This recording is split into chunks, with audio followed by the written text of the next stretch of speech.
ನಮಸ್ಕಾರ ರೀ ಎಲ್ಲರಿಗೂ. ಈಗ ಬಿಜಾಪುರದ ನೋಡ್ರಿ ನಾಗಟಾನ ಮತಕ್ಷೇತ್ರದಾಗ ಅಲ್ಲಿ ಇಂದಿರಾ ಗಾಂಧಿ ಬಂದಾಳ ಅಂತ ಹೇಳಿದ್ನಿ.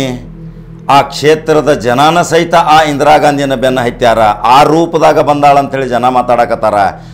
ಆ ರೂಪದಾಗ ಬಂದಾಳ ಆಕಿಗೆ ನಾವು ಹೋಟ್ ಹಾಕಿ MLA ಮಾಡ್ತೇವೆ ಅನ್ನಕತ್ತಾರ. ಅವಳು ಶ್ರೀದೇವಿ ಉತ್ಲಾಸ್ಕರ್. ಅವರ ಕರ್ನಾಟಕ ರಾಜ್ಯದಲ್ಲಿ ಈ ಜಾತಿ ಭಾಳ ಹಿಂದುಳಿದ ಜಾತಿ. ನಾವು ಕರ್ನಾಟಕ ರಾಜ್ಯದಲ್ಲಿ ನಮಗೆ ಯಾವುದೇ ರಾಜಕೀಯ ಪ್ರಾತಿನಿಧ್ಯತೆ ಕೊಟ್ಟಿಲ್ಲ, ಯಾರೂ ಶಾಸಕ ಮಂತ್ರಿಗಳಾಗಿಲ್ಲ. ಆ ನಾಗಟಾನ ಕ್ಷೇತ್ರದಲ್ಲಿ ಈ ಸಾರಿ ಈ ಜಾತಿಗೆ ಪ್ರಾತಿನಿಧ್ಯತೆ ಕೊಡಬೇಕು, ಇದು ನಮಗೆ ಶಾಸಕ ಸ್ಥಾನದ ವ್ಯವಸ್ಥೆ ಮಾಡಿ ಕೊಡಬೇಕಂಥೇಳಿ ಅವರ ಹಿರಿಯರು, ಆ ಸಮಾಜದ ಧುರೀಣರು ಇವತ್ತು ಕರ್ನಾಟಕ ರಾಜ್ಯದ KPCC ಹೈಕಮಾಂಡ್ ಮೇಲೆ ಒತ್ತಡ ತಂದಿನ ನಾಗಟಾನಕ ಶ್ರೀದೇವಿ ಉತ್ಲಾಸ್ಕರ್ಗೆ ಕಾಂಗ್ರೆಸ್ ಟಿಕೆಟ್ ಫೈನಲ್ ಮಾಡ್ಯಾರ. ಆ ಸಮಾಜದ ಜನರು ರಾಜ್ಯದ ಹೈಕಮಾಂಡ್ಗೆ ಹೋಗಿ ಭೇಟಿಯಾಗಿ ದೃಶ್ಯಗಳನ್ನ ಹಾಕಾಕತ್ತೀನಿ. ಈ ಮಹಿಳೆಗೆ ಒಂದು ಲೈಕ್ ಮತ್ತು ಶೇರ್ ಮಾಡಿರಿ, ಯಾಕಂದರೆ ಈ ಮಹಿಳೆ ಸಾಮಾಜಿಕ ಚಟುವಟಿಕೆಯಿಂದ ಬಂದವಳು.